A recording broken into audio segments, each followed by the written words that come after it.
Life can often be deceiving, and the people we encounter along our path may turn out to be entirely different from what they seem at first glance.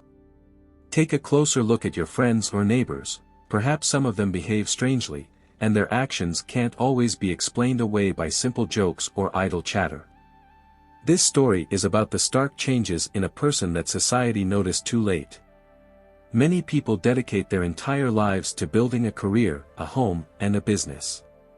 When everything is going smoothly, it seems like nothing can stand in the way of success. However, even the most well-ordered life can come under threat, and naturally, everyone will try to protect their loved ones. But sometimes, this struggle goes too far. Michael Barisone, a native of the United States, was born on August 17, 1964. He gained fame as a talented equestrian coach, becoming an Olympic champion and a true legend in his field. Michael eagerly shared his wealth of experience and skill in working with horses. Everyone who entered the equestrian world after him dreamed of training under his guidance. However, becoming Michael's student was no easy feat, as he only worked with the most promising athletes. Michael confidently joined the ranks of the best riders in the USA and represented the national team at the 2008 Olympic Games in Beijing. After this triumph, he firmly established his status as an unrivaled master of his craft and became an outstanding coach, a role model for many of his colleagues. He truly reached incredible heights before finding himself at the center of one of the most high-profile and controversial court cases in recent years. Michael Barisone owned two large horse farms. One of them was located near Palm Beach in Florida, while the other, known as Hawthorne Hill, was situated in Washington Township, New Jersey. It was there that the champion most often held training sessions with his students. March 2018 marked the arrival of a new student at Hawthorne Hill, 37-year-old Lauren Kanarek. Although she didn't have any notable athletic achievements or a long list of accolades, Lauren belonged to the ranks of promising equestrian enthusiasts and stood out for her determination. Despite the lack of high-profile victories, she passionately dreamed of triumphs and was truly obsessed with this idea. Soon, Lauren not only began training with the legendary mentor but also brought 5 of her own horses to Hawthorne Hill. She rented a house on Michael's farm and put all her efforts into improving her horsemanship skills. For Lauren, who was an amateur rider, the opportunity to learn from a true world-class virtuoso was a unique chance. Usually, Michael's students mostly trained under the guidance of his assistants, but the situation with Lauren turned out differently. She demanded the coach's undivided attention. As with other amateurs, Michael planned to pair Lauren with his assistants for independent lessons without his participation, but the girl insisted that the Olympic champion himself conduct the training. Of course, this created certain difficulties, as the hero of our story had a multitude of important matters to attend to and couldn't devote all his time to a single student. Moreover, there was no urgent need for this, since Lauren had not yet mastered all the basic skills that Michael's assistants could teach her. Only after that could she learn the nuances and intricacies of mastery from the champion himself. In the end, to avoid conflicts, Michael often had to train Lauren personally. By the summer of 2019, the situation had noticeably deteriorated.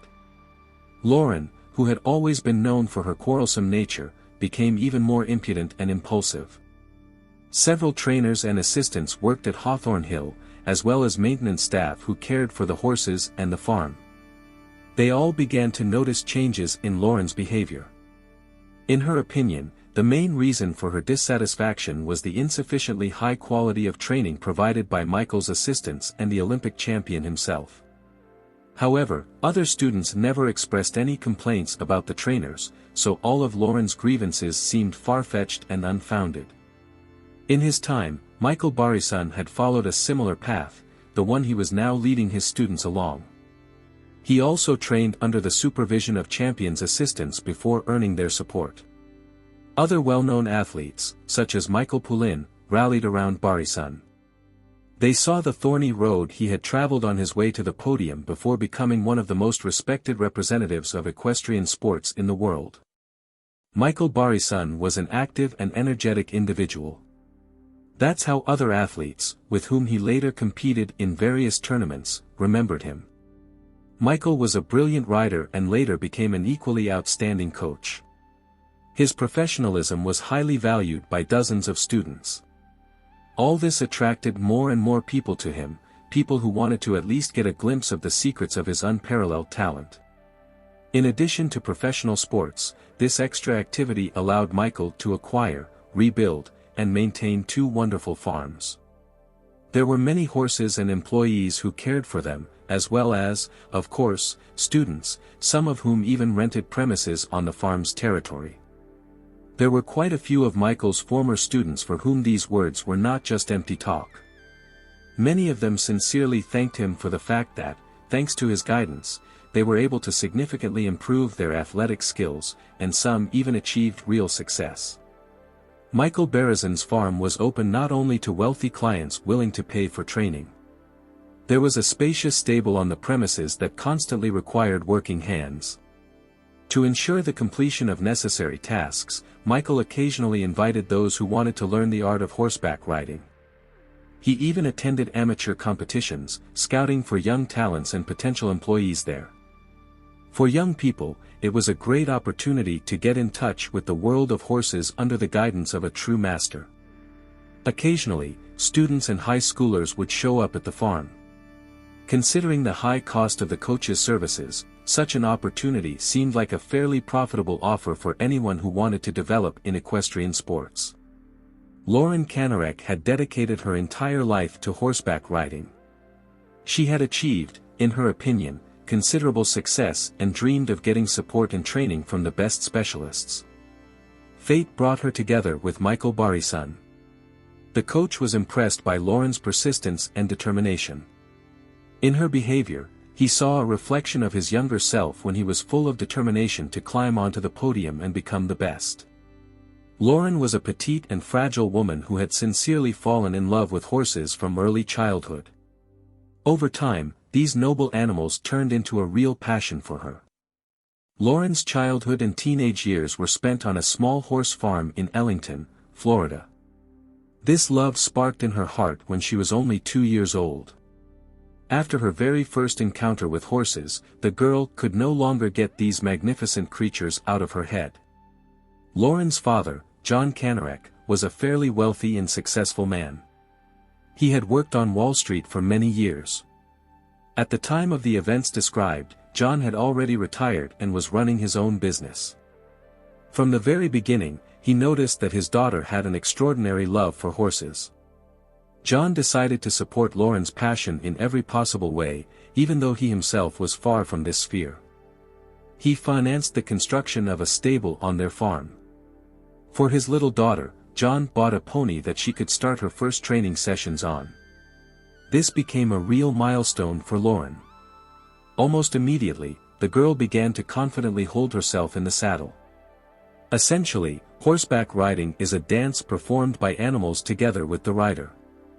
Initial lessons help to achieve harmony and learn to feel your horse. Lauren mastered these skills with surprising ease.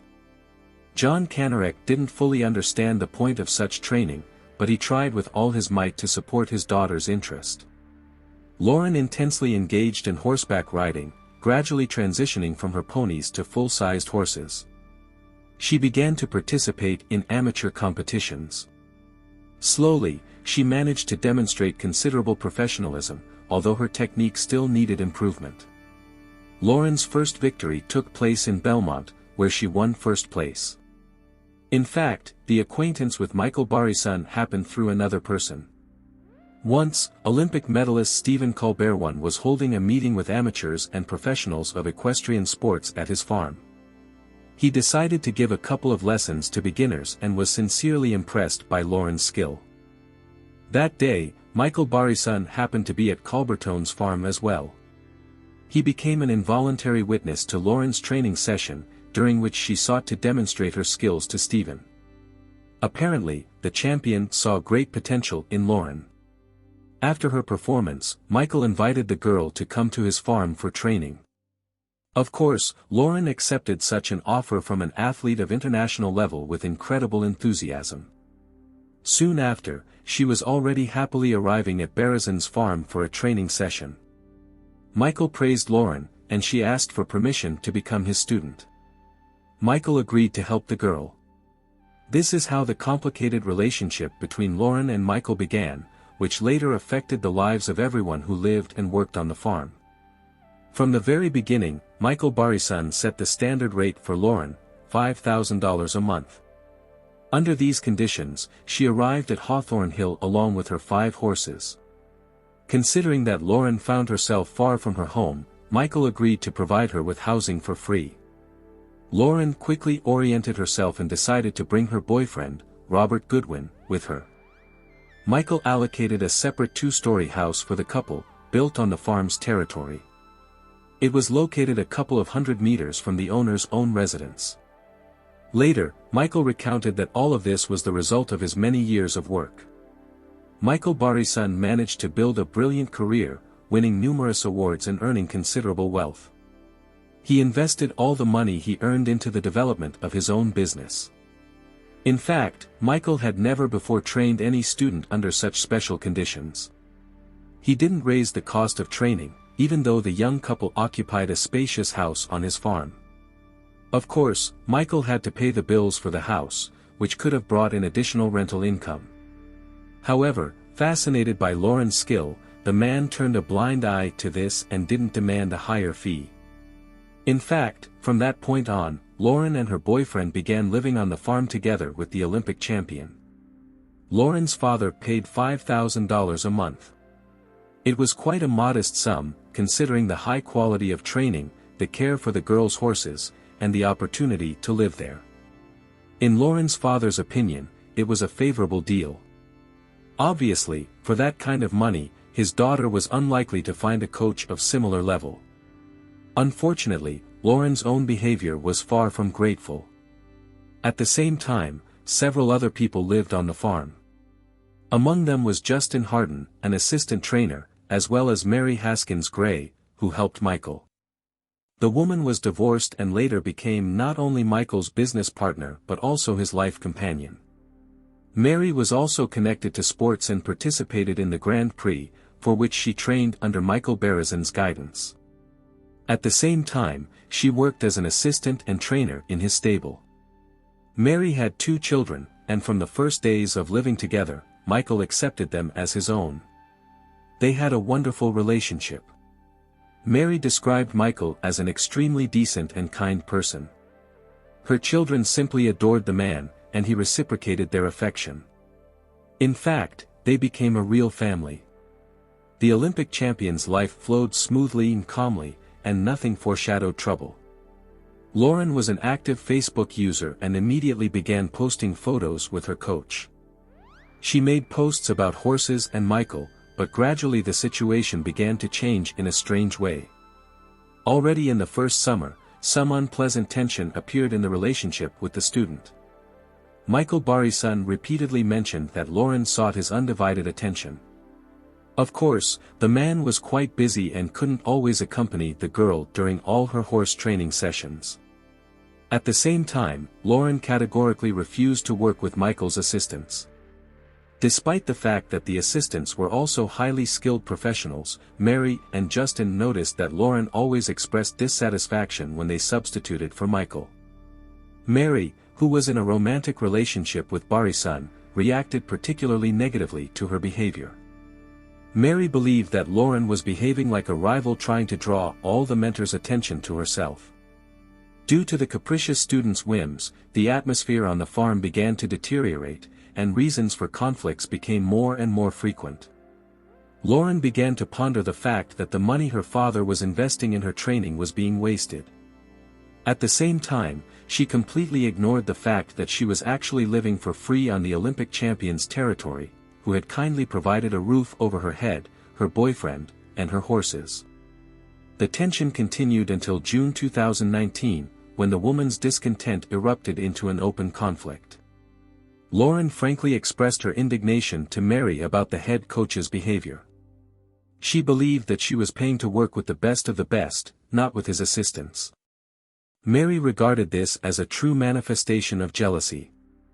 Lauren, on the other hand, was convinced that everyone else on the farm was just a pale shadow of Barison, so they would never be able to turn her into a true champion.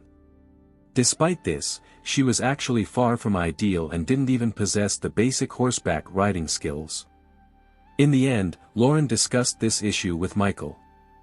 The man tried to explain to the student that such a practice, when the coach's assistants work with the trainees, is the norm in their environment. Moreover, he noted that the money Lauren's father pays for training is a fairly modest sum for the services of assistants of this level. Michael emphasized that Lauren and her boyfriend were living on the farm's territory for free, and he wasn't charging any additional rent. Lauren had nothing to object to, but she harbored resentment and wasn't going to keep silent. At the beginning of 2019, she published a provocative post on her social media page. Lauren spoke negatively about Michael's work and his farm in general. Thus began the creation of an unpleasant image of Hawthorne Hill. In her social media posts, Lauren began to vividly describe how deeply disappointed she was with Michael. She had expected much more, but in her opinion, Barison had not coped with his task. Similar publications began to appear more and more frequently. The first provocative posts by Lauren appeared back in 2018, but at first, no one paid attention to them. Gradually, the woman became more and more aggressive in her publications. In addition, she informed her father that the horses might be in danger. Of course, this alarmed the man, because the animals themselves were quite expensive. Lauren tried to convince her father that the horses were not being properly cared for. Allegedly, because of this, she began to have problems sleeping, as she feared for the animals' lives. The girl claimed that the horses were being fed incorrectly, and they had even started to look sickly.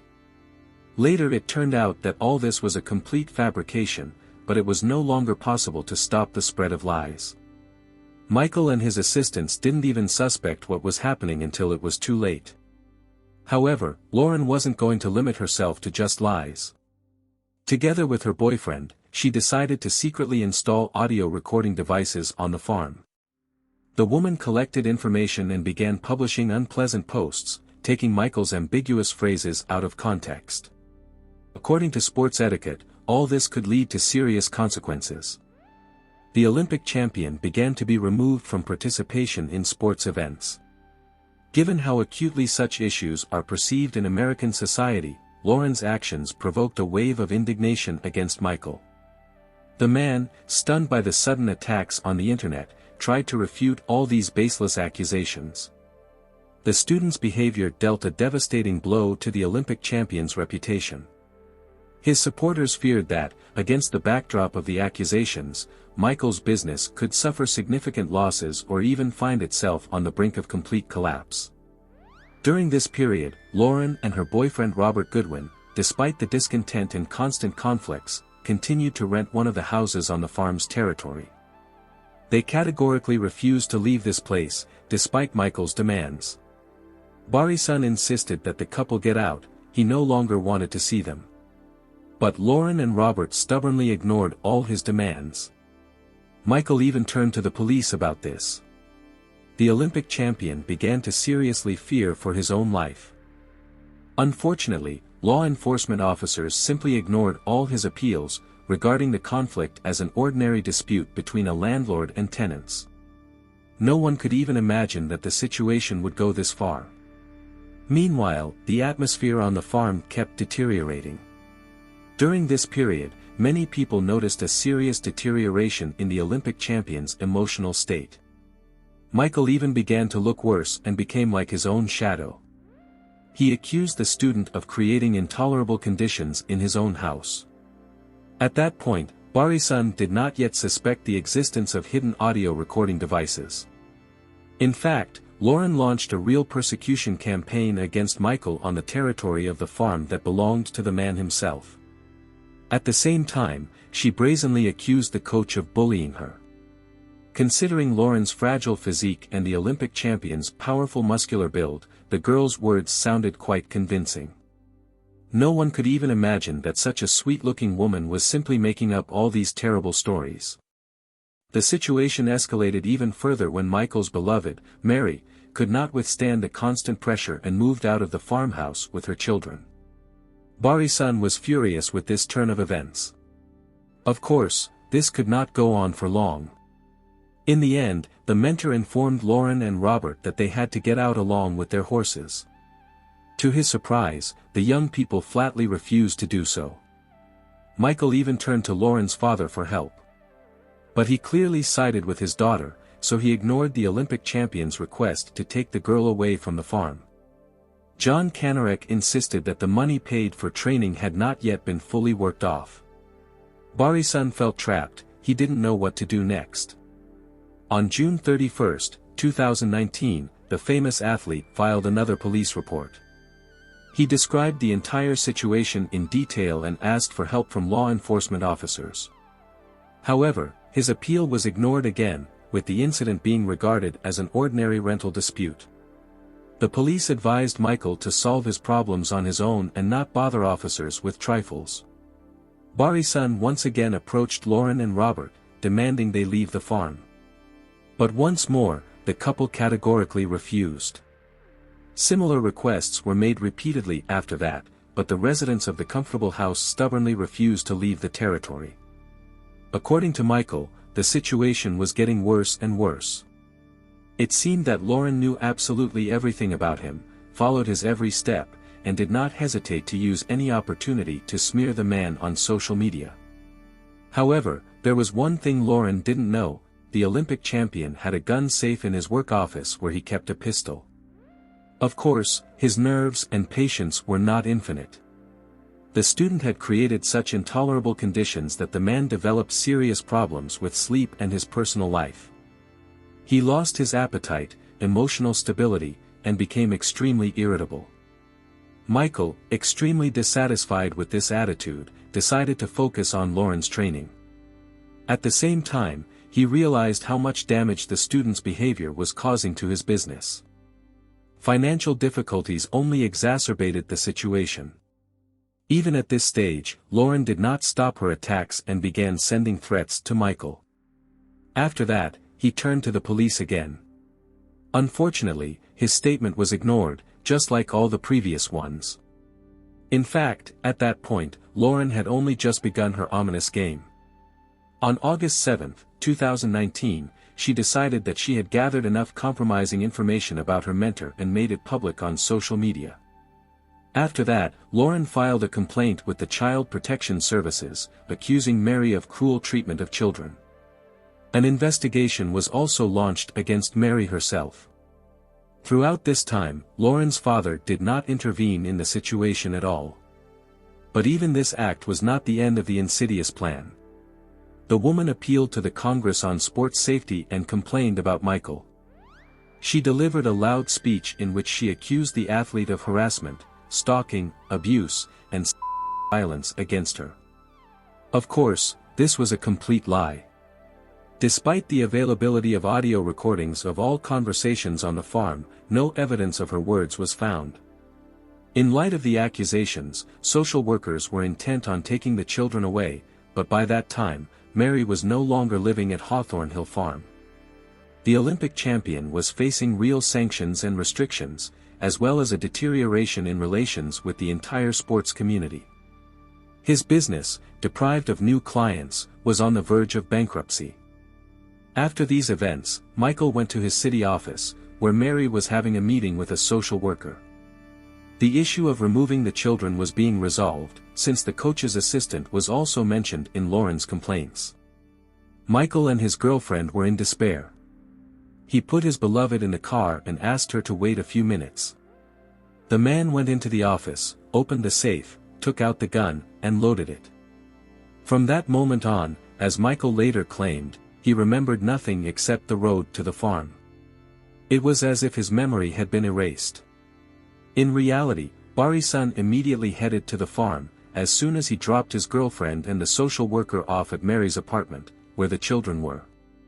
Arriving at Hawthorne Hill, Michael approached the house where Lauren and her boyfriend Robert lived. What happened next is not exactly known. At 2:13 p.m., Lauren called the 911 emergency service. Gasping for air, she reported being attacked. At that time, Robert was fighting with Michael. The woman begged the police to come as soon as possible, because she was wounded and could barely breathe. Lauren had been shot several times. When law enforcement officers arrived at the scene, they saw the girl with 2 gunshot wounds to the left side of her chest. Next to her on the ground lay Michael Barisone, who had been neutralized by Robert and the couple's dog. All the participants in the incident were brutally beaten, blood was flowing from Lauren. Michael had suffered a heavy blow to the head and lost consciousness.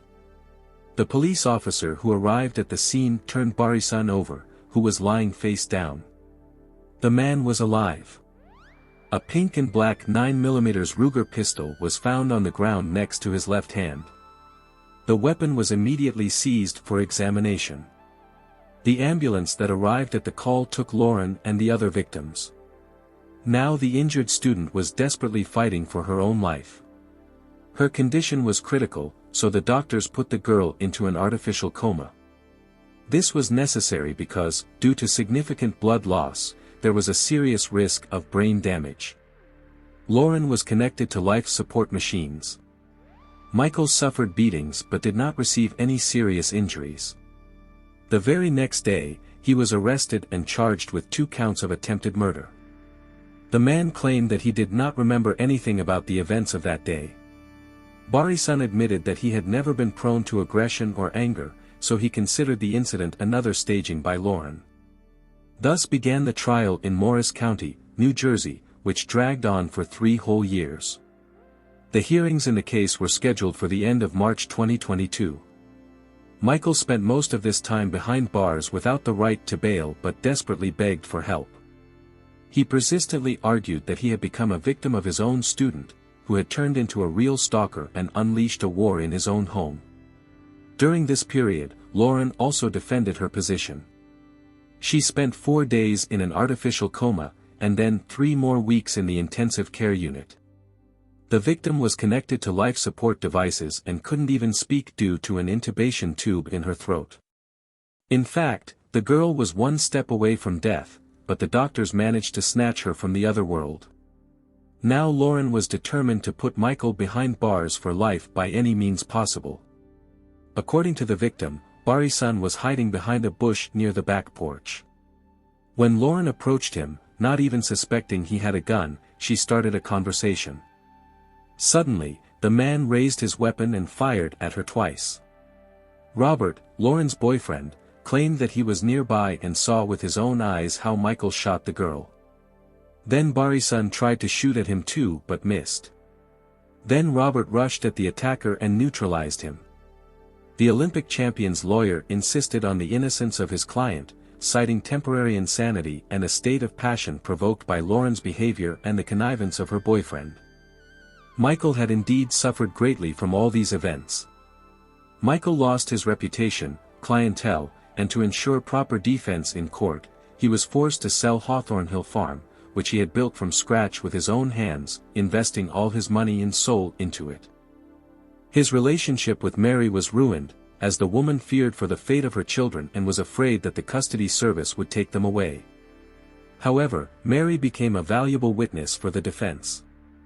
In court, she spoke about the terror that Lauren had unleashed in the summer of 2019. The woman described in detail how the student had come up with increasingly cruel methods of revenge against the coach and other mentors because of her own jealousy. Lauren and Robert had long wanted to evict them from the farm, especially after the flood when the utility building was flooded.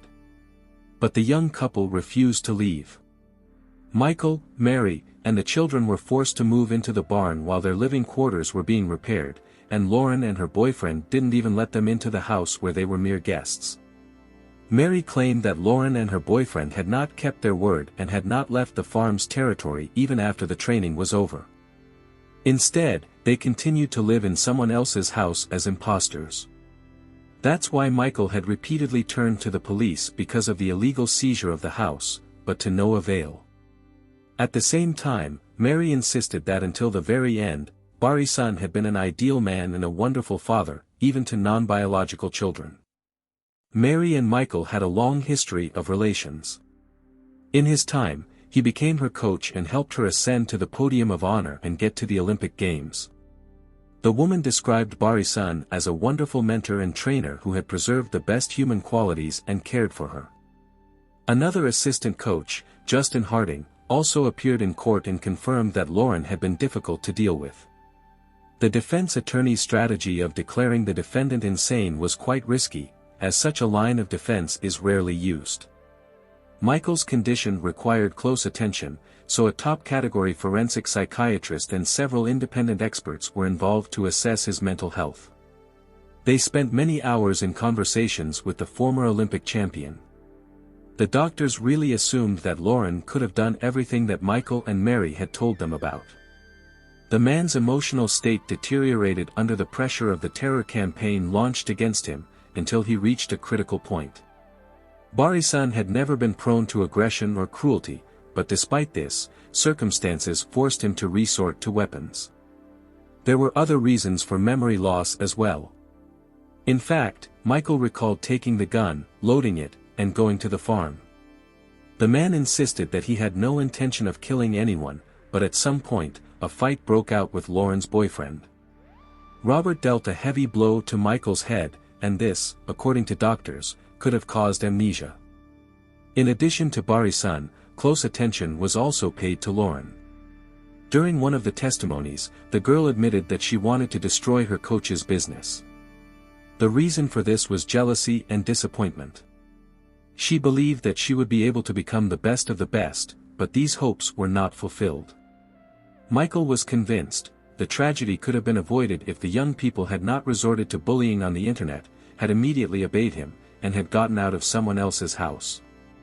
Moreover, many questions were raised by the police's attitude towards this incident and the behavior of Lauren's father. In total, Michael officially turned to law enforcement officers 4 times with a request to help resolve the conflict, but not once did his statements arouse proper interest. The inaction of law enforcement officials ultimately led to the tragedy. After almost 3 weeks of hearings, the jury went to the deliberation room to reach a verdict. Michael faced up to 80 years in prison. Consideration of all the circumstances of the case took about 4 days. In the end, the sentence was passed. 58-year-old Michael Barisone was found insane. The defendant, overwhelmed with emotion, hugged his lawyer through tears. The defense team could not hold back their sobs, calling it a triumph of justice. A few weeks later, Barison was transferred to a psychiatric clinic for a course of treatment. In November 2023, the Olympic champion was released, but from now on, he must undergo regular checkups and treatment. Currently, Michael lives on his second farm in Florida. Barison received wide support from the equestrian community and his friends, but the supervisory organizations still suspend him from participating in competitions. For Lauren, the verdict was a real shock. She was sure that she had managed to completely ruin not only the coach's business but also his life. Kanarek does not give up trying to bring the mentor to justice. She hired a civil lawyer to file a lawsuit against the eminent athlete. Lauren now lives in Summerfield, North Carolina, where she continues to ride horses. I look forward to hearing your thoughts in the comments. Don't forget to subscribe to the channel and hit the like button. Until next time, friends.